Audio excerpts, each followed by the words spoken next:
Hello, everyone. I thought I would read a last day of school book on our last day of school. This is called Lizzie and the Last Day of School. Lizzie loved school. First, she loved nursery school. Then Lizzie loved kindergarten even more.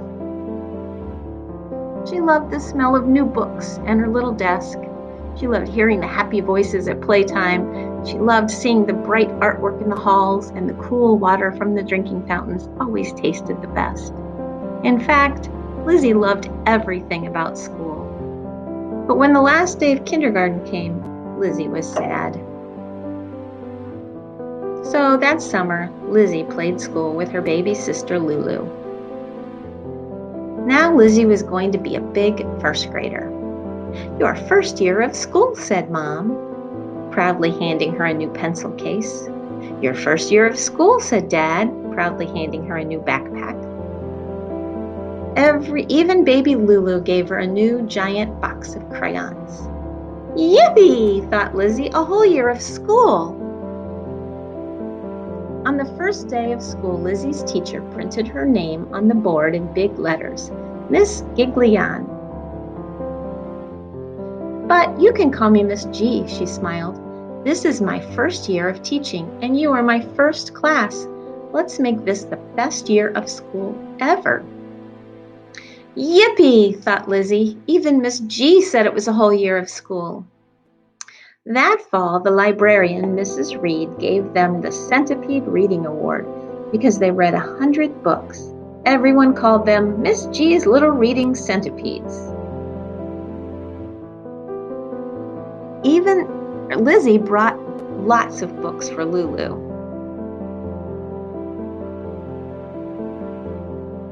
That winter, Mr. Muscle, the gym teacher, taught them how to hop, skip, and jump to fast music. Even Miss G joined in. "Jump back, everyone," laughed Mr. Muscle. "Here comes Miss G's jolly little jumpers." At home, Lizzie showed Lulu how to hop, skip, and jump. That spring, they won the Nature Study Award for their bee and butterfly garden. "And the winner is Miss G's honeybees," announced Mr. Gardner, the science teacher.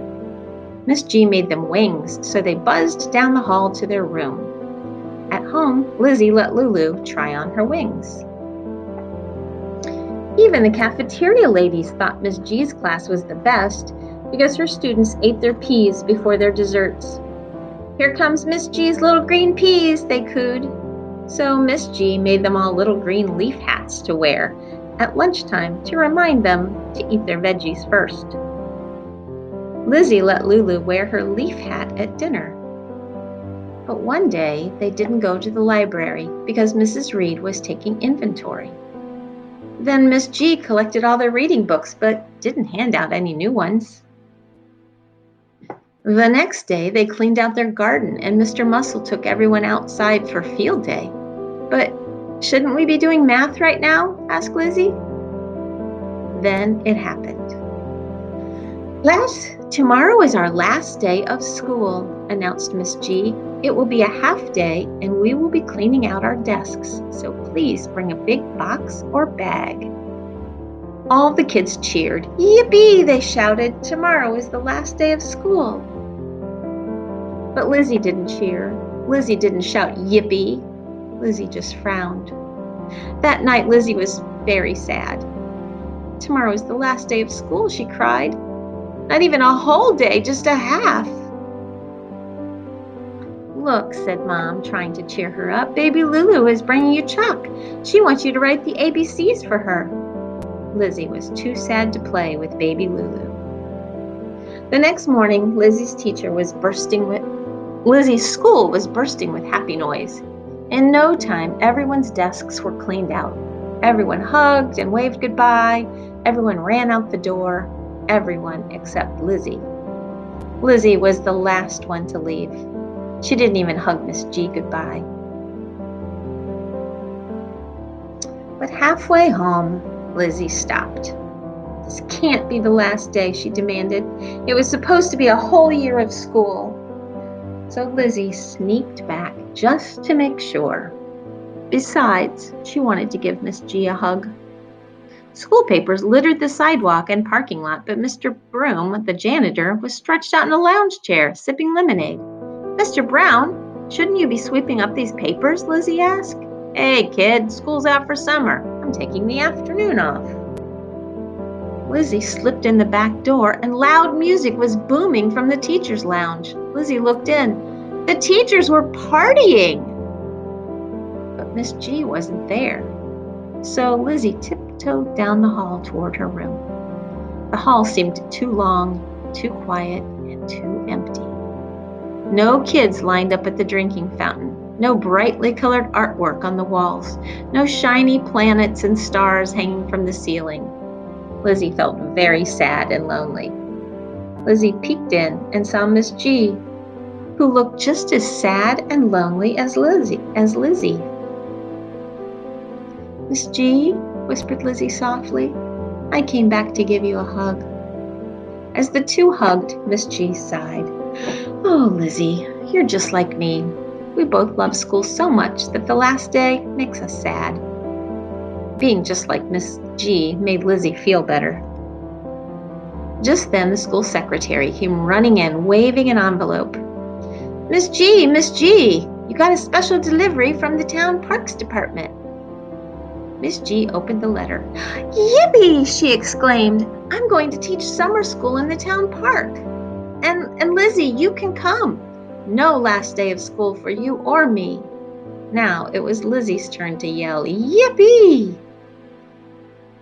As the two walked down the hall, hand in hand, Miss G told Lizzie all about summer school. We'll make a kite and learn how to fly it, she said excitedly. Oh, there'll be swimming lessons twice a day. We'll take nature walks to study bugs and frogs, and a trip to a farm to learn about tomatoes and watermelons. And of course, we'll have story time and snacks every day under the big shade tree. But that summer, Lizzie still played school with baby Lulu.